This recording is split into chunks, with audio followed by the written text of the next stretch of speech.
आरोग्यम धनसंपदा या आकाशवाणी जळगाव निर्मित कार्यक्रमामध्ये आज आपण गर्भारपणातील उच्च रक्तदाब या विषयावरील माहितीचा भाग दुसरा ऐकणार आहात. तज्ज्ञ आहेत डॉक्टर पूनम दुसाने. नमस्कार. आता आपण बघूयात की ह्या PIHची म्हणजे प्रेग्नन्सी इंड्यूस हायपरटेन्शनची कारणे काय काय आहेत. प्रेग्नन्सी आली म्हणजे त्याचे प्रामुख्याने 2 घटक असतात, बाळ आणि प्लासेंटा म्हणजे वार. जेव्हा ही वार डेव्हलप होते, काही रक्तवाहिन्या खोलपर्यंत डेव्हलप होत नाही, त्याच्यामुळे त्या सदोष बनतात. परिणामी काय होते की वार देखील सदोष बनते. त्याला ॲबनॉर्मल प्लासेंटेशन असे म्हणतात. त्याचबरोबर रक्तवाहिन्या आकुंचन आणि प्रसरण पावणारेही काही घटक असतात की जे इम्बॅलन्स करतात. यामुळे देखील रक्तदाब वाढत असतो. हे जे PIH आहे आपल्याला टाळता कसं येईल, याचा प्रतिबंध कसा करता येईल. PIHची कारणं ठोस नसल्याकारणाने ठोस अशा प्रतिबंधात्मक प्रक्रिया आपल्याकडे उपलब्ध नाही आहेत. पण जी स्त्री लठ्ठ असेल तिने प्रेग्नन्सीपूर्वी आपले वजन कमी केले पाहिजे.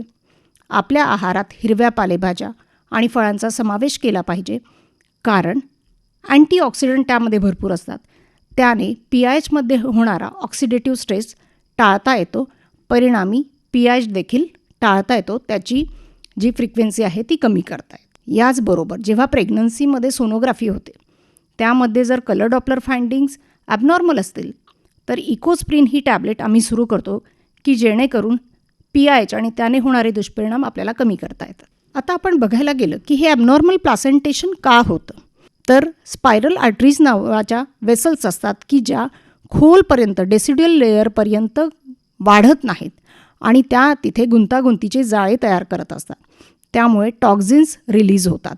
त्याच्यामुळे काय होतं की व्हॅसोकॉन्स्ट्रिक्टर जे पदार्थ असतात ते वाढतात, व्हॅसोडायलेटर्स कमी होतात. आणि हे व्हॅसोकॉन्स्ट्रिक्टर जर वाढले तर त्यामध्ये BP वाढण्याची शक्यता देखील वाढत असते.